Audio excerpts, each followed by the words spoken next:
你知道如何在短短5年内将一个普通打工人变成拥有近20亿资产的地产大亨吗？我们的战略合作伙伴 Rise48 集团的 CEO Zach 将为你分享他的秘密，别错过本期访谈，这可能是你财富跃迁的开始。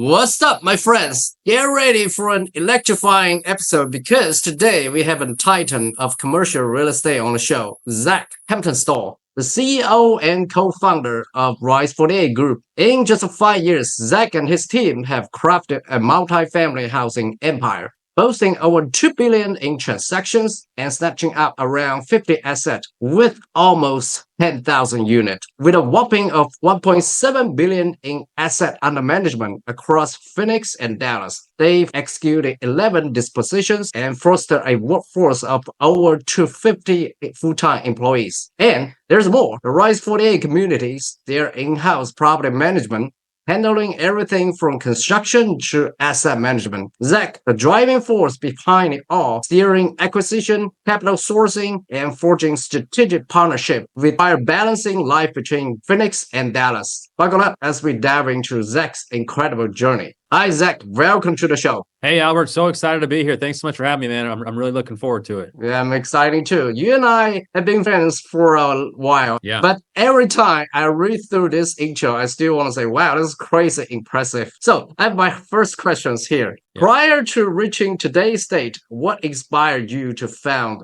Rise48? Moreover, what factors lead you to enter the real estate industry? Great question, Albert. Great question. So, I mean, I grew up in just like a, lower middle class family, no real estate background, no family money. And I think at a certain point, I just got sick of my W-2 job, Albert. I wanted something more. I wanted to create passive income. And I knew a lot of other people that were unhappy with their jobs and I wanted to help them. And so when I decided to quit my job, it was tough because I was living off of savings. I went into a lot of debt to start the company. And during that time, I went through that adversity. I said, you know what, if I'm going to do this, I want to do it big. And so I'm kind of on a mission and our goal is to be the greatest and the biggest real estate company in the world. And so we feel like we haven't achieved anything yet. We just got started. And so that kind of keeps us hungry and keeps us excited. 在 Zach 取得今天的成就之前，我问了他是什么激发他创立 Rise48 并进入房地产行业。Zach 解释说，他从小就生长在一个中低收入家庭，缺乏房地产背景或者家庭财务支持。从某个时候起，他对朝九晚五的打工工作感到了厌倦，渴望创造被动收入，也希望帮助其他对工作现状不满的人。他决定辞职创业，尽管困难重重，甚至借了很多钱。他的目标是打造世界上最伟大的房地产投资公司。当时他觉得自己尚未取得任何成就，他们刚开始起步，所以这激励了他们保持饥渴和干劲。Tell me more about the challenge part at the beginning. Yeah, good question. So basically I quit my job in January of 2018. So about 6.5 years ago. And I was living off of savings and I didn't know anything about multifamily or real estate in general. My goal was to make passive income through real estate, Albert, but I didn't know anything about multifamily or syndication.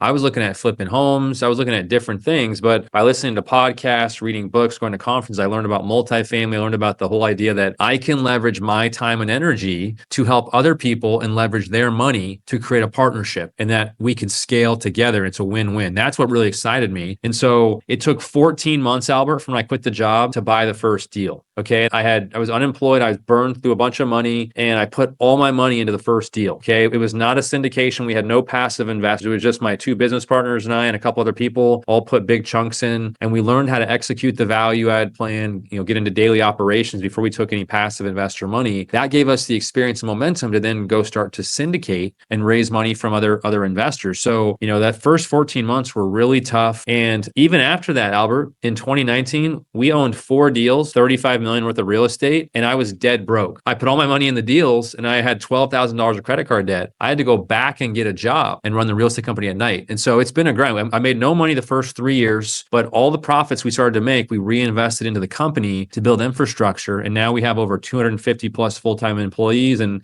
now we have a very, vibrant business. And so that's kind of how it got started. 我接着询问 Zach， 在他开始房地产创业时面临了哪些挑战。Zach 回答说，挑战主要存在于2个方面，一是他缺乏房地产知识，最初对这个领域一无所知；二是资金问题，对于房地产知识 Zach 通过聆听播客、阅读书籍、参加会议，逐渐了解了多单元公寓的概念，并与他人合作融资，共同发展共赢的理念，这激发了他的兴趣。至于资金方面，他辞职后将所有的机遇投入了第一笔地产收购项目中，起初并没有通过融资，而是与其他2位合伙人以及其他几位投资者合作，投入了大量的资金，学习如何执行增值计划和日常运营。从辞职到收购整个过程耗时14个月，这段时间的经历积累了经验和动力，之后开始筹集资金。在这期间生活非常艰难。2019年，尽管手上有价值3500万美金的地产，他却身无分文，甚至欠下了12000美金的信用卡债务，不得不重新找工作，白天打工，晚上经营地产创业公司。但他将所有的打工收入都投入到自己的公司建设中。如今公司拥有超过250名全职员工，业务也非常兴旺。Any hard moment when you try to raise capital for the deals in the first couples of deal, syndication, those kind of things like equity partnership, that kind of things. So I'm interested in learn more about that. Yeah, it was a grind. I mean, the first 15 or 20 deals, you don't know if they're going to close. You're just trying to find the money and meet other people. And it's always a grind. It's always, even today, it's always stressful because you send out an email and you pray that people click a button, all right? And you don't know if they will. And so, it's always a stressful thing when you're raising money and you're partnering with other people. But we also have just learned how to, overcome those challenges. And it's also exciting and we're grateful for it. 当我问及 Zach 在创业初期开始筹资的时候，是否经历了突然顿悟时， Zach 表示最初的15到20个地产收购都充满了不确定性，他们甚至不知道是否能够成功成交，一直在努力的寻找资金和结识潜在的投资人。这个过程非常艰难，充满挑战，但同时也表达了对这种经历的兴奋和感激。They share some more insight into the journey of scaling up. Then you go big and big, right? After you started a couple of deals. Then how did the scaling up process looks like technically? Yeah, good question, Albert. So a lot of people say, hey, how did you guys grow so fast or, whatever it is? And I tell people it's because we stayed super concentrated and laser focused on doing one thing. Okay. And so our first 40 deals, we bought all of them in Phoenix, Arizona, and they were all within like 30 minutes of each other. Okay, so we just started to rinse and repeat. And, as we started to buy more deals, we realized, hey, we need to build more infrastructure because my partners and I, Bikram, Robert, myself, we were doing every little minutia detail you can imagine the first 3 years. And we realized, hey, we cannot scale this way. Once we started to generate revenue, we started to hire employees and train them to do what we were doing so that we could focus on bigger and better things. So we started a property management company. So we manage all of our own properties. We're vertically integrated. We started a construction management company. We, started to buy all materials directly wholesale from an overseas manufacturer. So by having this vertical integration, we were able to take full control and just get better outcomes for investors. And so, we first started in Phoenix, just rinse and repeat the same model over and over. Once we felt like we had our systems and processes down, we were able to replicate that in Dallas. And now we've replicated that in Charlotte, North Carolina. And so we're in these 3 markets and with just the same exact laser focused approach. I tell people, Albert, we're kind of like a boring company. We're very vanilla. We stick to our box and we rinse and repeat the same thing over and over. We don't get out of that. 我继续问及 Zach 在开始几笔资产收购后是如何继续扩展的。 Zach 解释道，他们扩展的核心方法是保持专注和集中，通过反复执行同一项任务来实现快速增长。在凤凰城收购了40套公寓楼后，他们将所有的资产都集中在30分钟的车程区域范围内。随着交易的增多，他们意识到需要建立更多的基础设施，并开始雇佣员工来处理细节，以便自己可以专注更重要的事情。因此，他们建立了物业管理和施工管理公司，并实现了垂直整合。然后在达拉斯复制了同样的模式，保持了同样的专注和稳健的增长。这一方法与世界知名的个人成长和发展教练 Tony Robbins 所提出的重复间隔精髓不谋而合。Because he understands repetition is the mother of mastery. Did you ever try to apply or try any other sector of the real estate, for example, storage, industrial, other than multifamily? Good question, Albert. So when I quit the job initially, I was researching all types of different real estate. I looked into mobile home parks, self-storage, a little bit about development. So I did thorough research on every single asset class that I was interested in. And I realized value add multifamily is the best place to be, because I looked historically when there's economic downturns like 2008, 2009 recession, this B class workforce housing multifamily perform the best, okay? Because they're highly occupied, they cash flow, it's where the majority of the population lives. So we felt like it's the most insulated during down periods, during downturns of economic times. And when there's really strong economic times, you can get these big increases in rents and get good returns for investors. So to answer your question, I did my thorough due diligence before we started the company.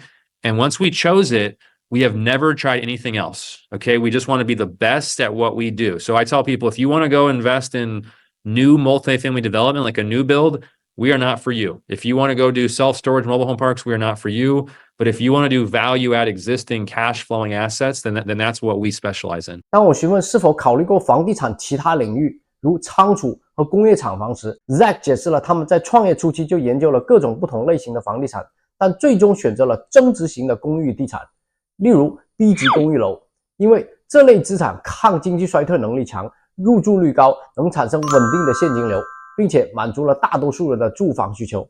因此他们专注于这一领域，并努力成为该领域的专家。这种专注追求卓越的做事风格，颇有日本人的工匠精神。Why Phoenix? Why Dallas? Yeah, so Phoenix and Dallas were our first two markets because they check the boxes for the key fundamentals that we're looking for, Albert, which are they're both top 5 in the country for population growth. So we have a bunch of new people moving into these markets, right? And in order to occupy these apartments, you need people, right? And then the second thing is they're both top 5 in the country for job growth. We need these people to have good jobs, diversified jobs, so that they can pay their rent, right? Which supports the property. Both of them are landlord friendly, which means that if they don't pay the rent, I can evict them in 30 to 40 days and get them out. We're never going to invest in like California or Oregon or Washington State because you can't hardly evict people. They have rent control in some of those markets. And so, it's job growth, population growth, landlord friendly, business friendly. These are the type of markets that we want to be in. And so that's why we're in Phoenix and Dallas. Cool.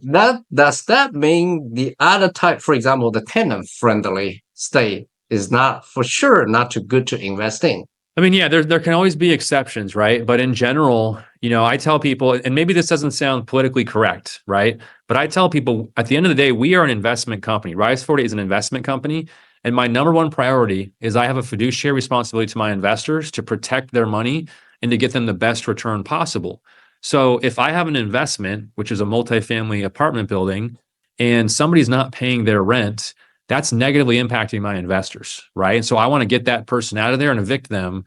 But if I'm in a market like California or Oregon, Washington State, New York, Chicago, whatever, and I can't evict that person who's not paying their rent, it negatively impacts the investment, and it just, it's not good economically. And so, we are very aware of the local legislation and different laws in the markets that we invest in. 我询问为什么选择凤凰城和达拉斯这两个市场的时候， Zach 指出，这两个市场符合他们投资的关键基本要素，人口增长和就业增长均居全国前茅，这意味着有着大量的新移民和就业机会。此外，这两个市场对业主非常友好，意味着租户如果欠租，他们可以在30至40天内将其驱逐。相比之下，一些对租客友好的州，如加州、俄勒冈州、华盛顿州等，对业主不利，并可能存在租金管制等法律限制，从而会影响投资回报。What sets Rise 48 apart in terms of a property management compared to other companies, other syndicators? Good question, Albert. So most of our competition, they use third-party property management companies. Most of our competition do not even have their own employees, which means they don't have control of the asset. Okay, it's very common, probably 90% or more of operators are using third-party property management. And the problem, and we used to use that. We switched. We created our own from scratch. We built our own property management company from the ground up because we realized that in order to achieve strong returns and results for our investors and to protect their money, we need to have 100% full control. The problem with third-party property management companies is that their incentives are not aligned with the owner of the asset, right? So if I have an employee that's on site of a property and they're not performing, I need to be able to fire that employee and replace them. But if you have a third-party company, they're the ones who call those shots, right? And so what sets us apart it's multiple things. I mean, the fact that we have our own property management company, but that we run a really strong property management company. So we have the most competitive compensation and benefits in the industry. Okay, we cover 100% of all of our employees' medical, dental, vision benefits. 50% of their dependents, we cover their benefits. We have a 401k program that we match their contributions. And so, we want to make sure that we're getting the top talent so that we can recruit and retain the best people to run the asset efficiently. And when the market was strong, Albert, you could get away with a third-party property management company. It was fine. But when the market starts to soften, when interest rates go up, supply goes up, organic rent growth decreases, operations are extremely critical. And so if you're not making sure you're running your properties, super efficient, then the investment is going to suffer. And so, we've been able to weather this storm of interest rates because we have strong property management, because we have strong construction management in-house, because we control our own supply chain. And so that's what's really set us apart from a lot of our competition. 在我们讨论到收购后的物业管理问题，以及 Rise48 在这方面与其他公司相比的优势时，大多数竞争对手使用第三方物业管理公司，导致团队无法掌控运营，存在着运营失败的风险。而 Rise48 则建立了自己的管理公司，垂直管理，这样他们能够完全掌控管理和运营，最大化保护投资人的利益。此外，在吸引人才方面，他们提供行业内最具竞争力的薪酬和福利，这样就拥有了强大的人才队伍和内部建设管理，以确保物业高效运营，这使得他们在市场波动时仍能够保持稳健。How do you maintain such a large team, over 200-ish employees, and ensure they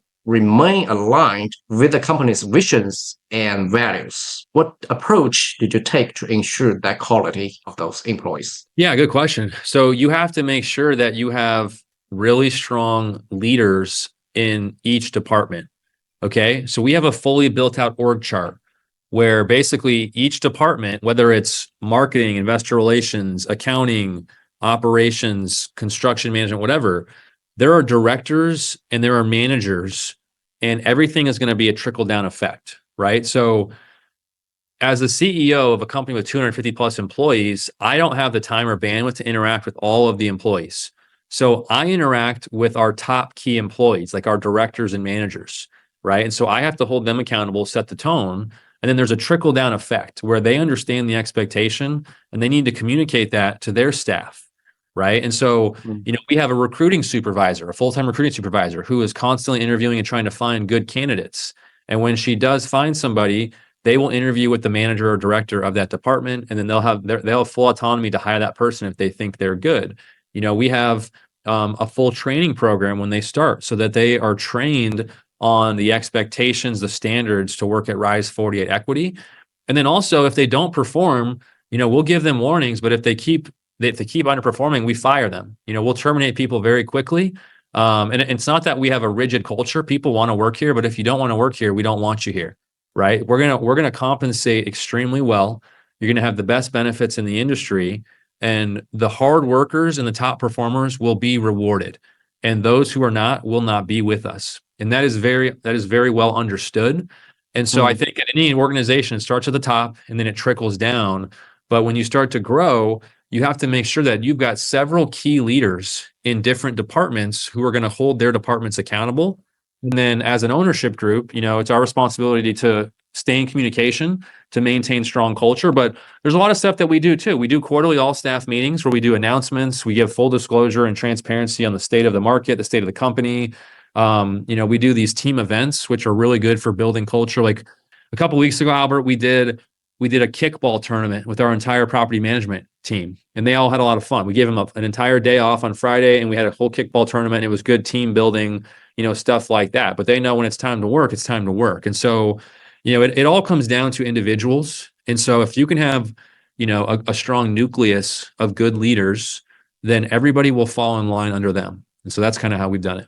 我问及如何管理超过200名员工的团队，同时确保他们与公司的愿景和价值观一致，以及他们采用了什么方法确保员工的质量。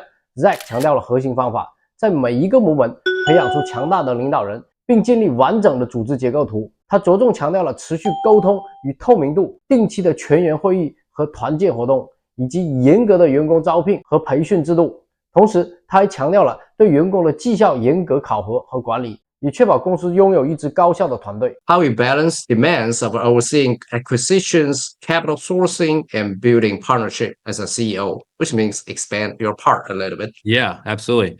Yeah, no, it's a good question. So I have team members that help me. I don't do all this stuff on my own. So we have a full acquisitions department. So we have 6 analysts, full-time W-2 employees here at the office that are helping to underwrite new deals. I have an acquisitions manager, Brady. And so, he's talking to a lot of these brokers, getting the deal flow. I'm more so making the larger decisions. Like, okay, after everything, do we decide to pursue this deal? I'll negotiate contracts, things like that. But we have our attorneys who do a lot of that heavy lifting. And so, yeah, I think, for me, my role has evolved more into leadership, accountability, make sure I'm sitting in on key meetings and just have a good overall pulse on how the company's performing, which direction it's heading, and then have the vision to determine where we need to be heading next and in the future. That's a big, and then make sure that I'm communicating with our team members to execute that vision. And then, yeah, key partnerships are always important. So if I can be speaking to other business owners or leaders of other organizations to create strategic partnerships that are, mutually beneficial, that's always, very important as well. And so, as far as sourcing capital, I like talking to investors. We also have a full investor relations team, right? So we have people who do outreach. We have people who take inbound calls. We have people who, basically process documents and we have people who run our investor portal. And so I don't have to be too heavily involved. And so, initially I was doing all these things myself, right? But, once you start to learn all those nitty-gritty details, you can start to hire people and train them how to do it. So then I can focus on, bigger and more important tasks. And honestly, I could do a better job at that. I've been listening to a book recently called 2X to 10X, and it's all about, trying to eliminate some of the, smaller stuff you're doing, which I need to do. I could still become a lot more efficient.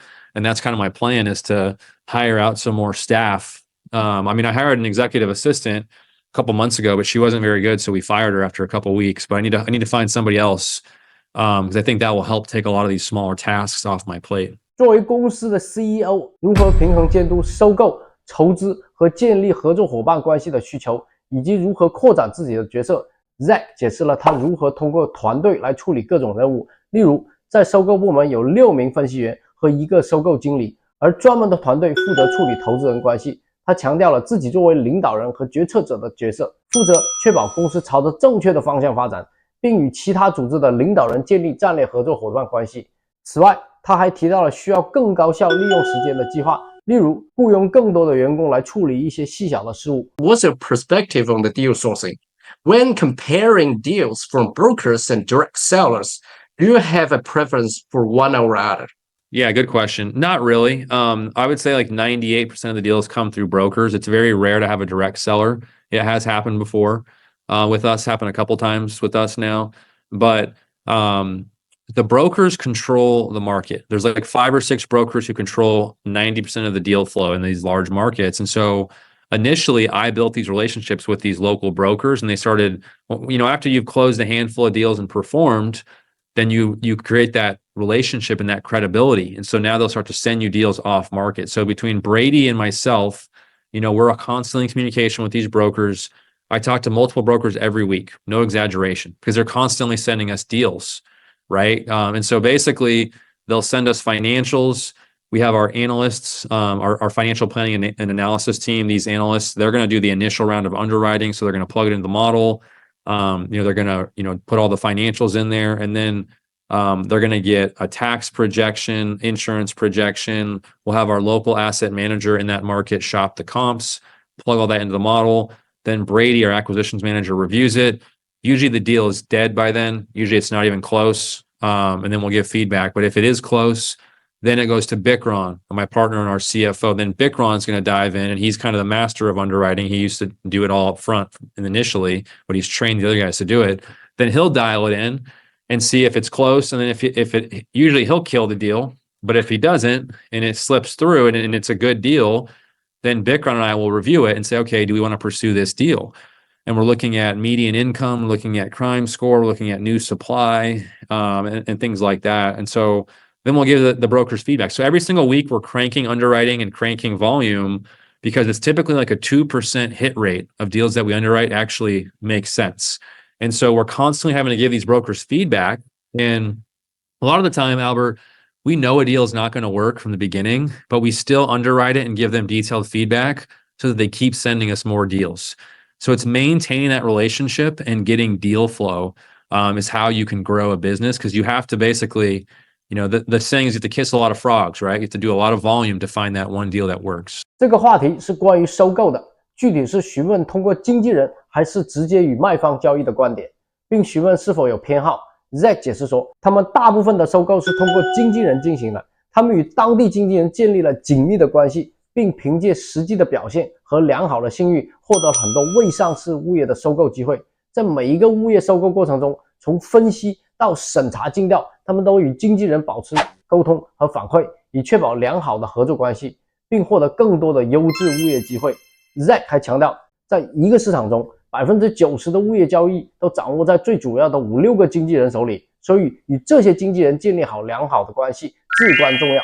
What key factors do you consider when evaluating potential investment opportunities? I know you mentioned some, but let's keep drilling into that. And what are the key changes you consider in underwriting for current market versus the market 1 to 2 years ago? Yeah, good question. And so, there's obviously a lot of different metrics that are very important.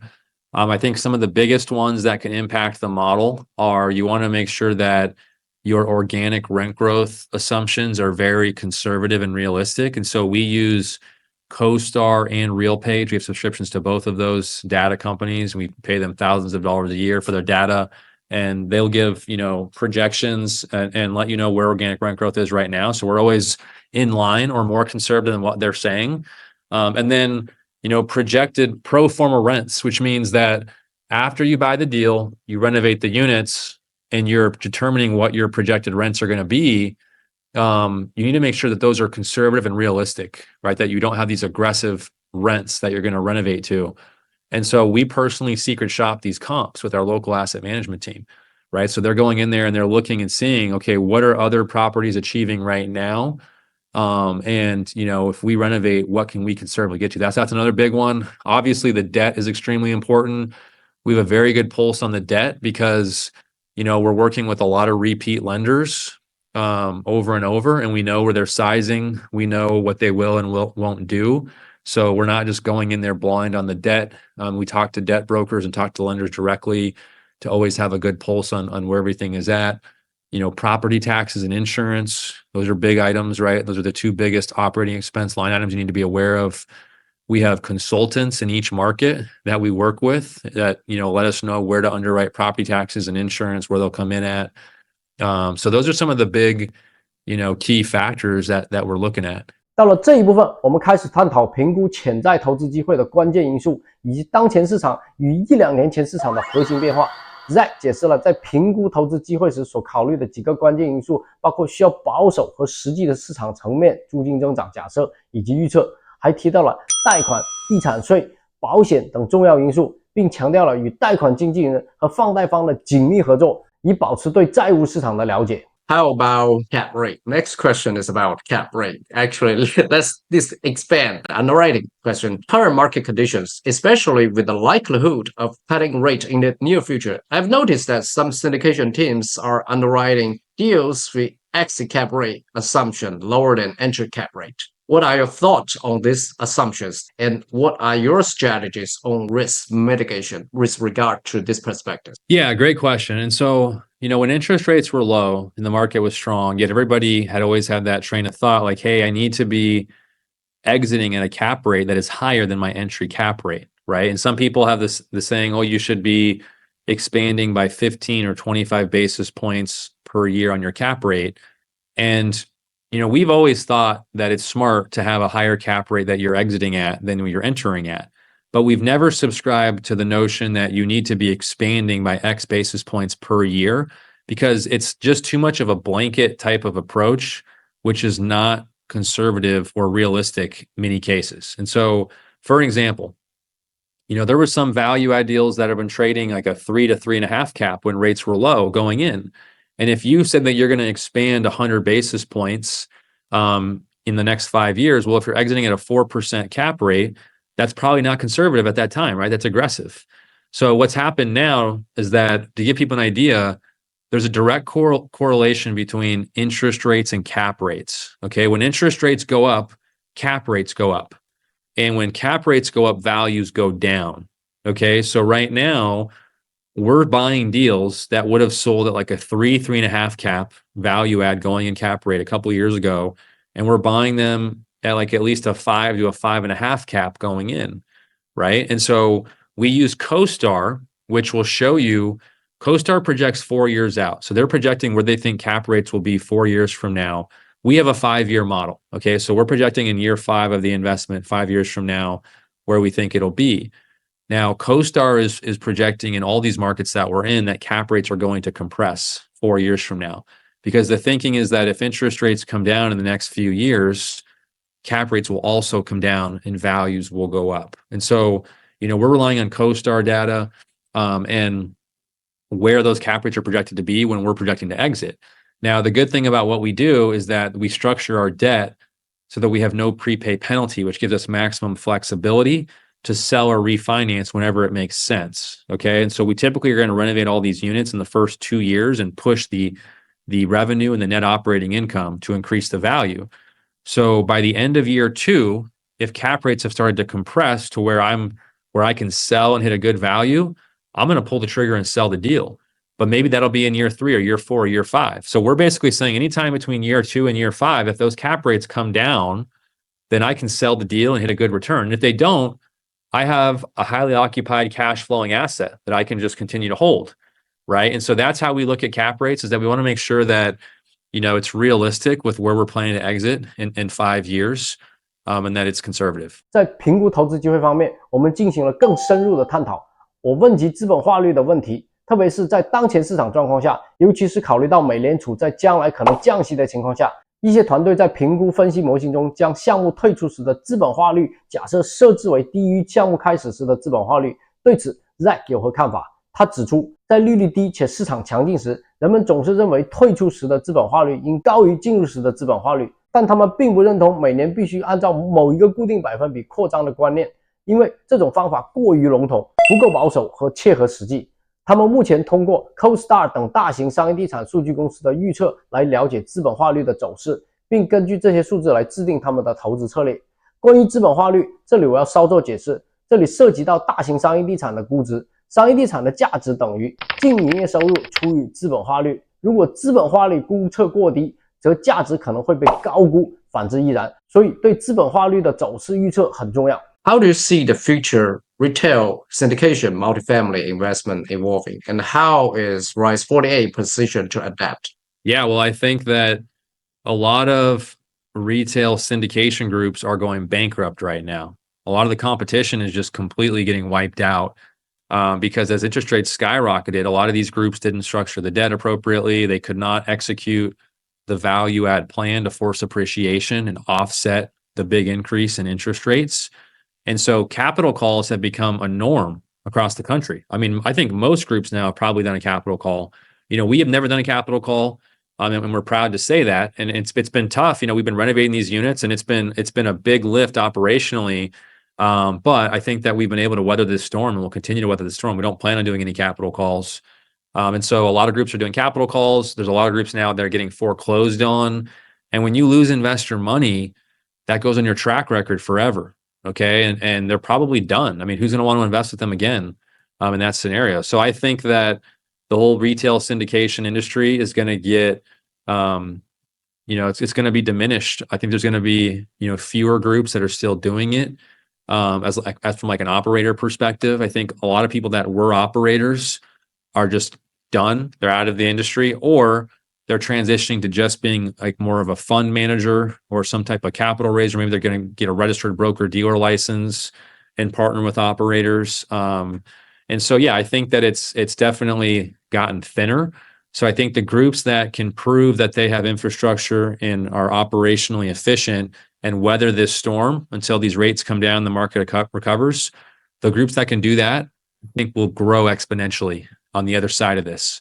Whereas the groups that can't, they're going to have a tough time. And so, we see it as a big opportunity. It's been tough for everybody, including us, but we feel good that we've been able to grind through it, and do right by investors, protect their capital. So that's kind of, as we record this in May of 2024, that's kind of where the environment's at. 这个问题涉及未来公寓楼零售联合投资的趋势和变化，以及 Rise48 在如何应对这种变化中的定位。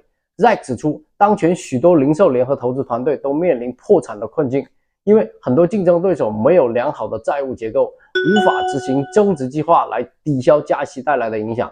他表示，现在许多团队在运营过程中追加了资本，但 Rise48 从不追加资本，他们通过努力工作和保护投资人度过了加息这一难关。因此认为这是一个巨大的机会，所以对于未来几年来说，强大的运营能力是确保投资项目成功的关键，因为市场不可能恢复到疫情前的状况。Can you share more upcoming expansion plans for Rise48 Group? Yeah, so we're really excited. We recently just expanded to Charlotte, North Carolina. So we opened up an office in Charlotte. We have local staff there. We have our same exact supply chain. So our supplier has a warehouse there. We have our own property management company. So it's the exact same model we've been doing in Dallas and in Phoenix. We are now doing in Charlotte, North Carolina. So super excited about that. Charlotte checks all the boxes that we've been, that we always look for, like job growth. It's top 5 for job growth, top 5 for population growth, landlord friendly. The same things we were talking about with Dallas and Phoenix, Albert. Charlotte checks those boxes. The good thing is that, Charlotte has much lower property taxes and insurance than a lot of the other big Sunbelt markets across the country. So we think that is, the next big market. And we've looked at every market in the country. Okay. We looked at macro data as far as like in-migration of new people, jobs, diversification of jobs, property taxes, insurance, new supply. And we could not find a better market than Charlotte. So yeah, we're really excited about that. 关于 Rise48 团队的扩张计划，我问了 Zach， 他表示他们最近已经扩张到了北卡夏洛特市场，并在那里设立了办公室，拥有本地团队和相应的供应链。他们计划在夏洛特实施与达拉斯和凤凰城相同的收购和运营模式。夏洛特符合他们的投资标准，如就业增长强劲、人口增长迅速、业主友好环境等等。此外，相较于其他大型的阳光带市场，夏洛特的地产税和保险费要低很多，这能更大程度的降低运营成本。Today's stage, do you have investors who are outside of the United States? We do. Yeah, we do. We have investors all across the world. We have them in China. We have people in Poland, England, Saudi Arabia. We have some Canadian investors. There's Mexico. So there's other countries too. We have some investors in. And so, they just need to, my understanding, they just need to have a US tax ID number. And so as long as they're investing through like a US tax ID, then yeah, we do accept those types of investors. 最后，我问了 Rise48 项目是否有美国境外的投资人参与。Zach 表示，他们确实有来自世界各地的投资人，包括中国、波兰、英国、沙特阿拉伯、加拿大、墨西哥等地。只要投资人申请美国税号，他们就能接受这些国际投资人。Zach 的故事是否激励了你？想要了解更多的美国房地产投资秘诀和投资机会吗？请关注我们。如果你喜欢这个视频，不妨点击分享，让更多人了解如何通过房地产投资实现财富增长。订阅 ACMG 的资本邮件，关注高回报公寓楼地产项目。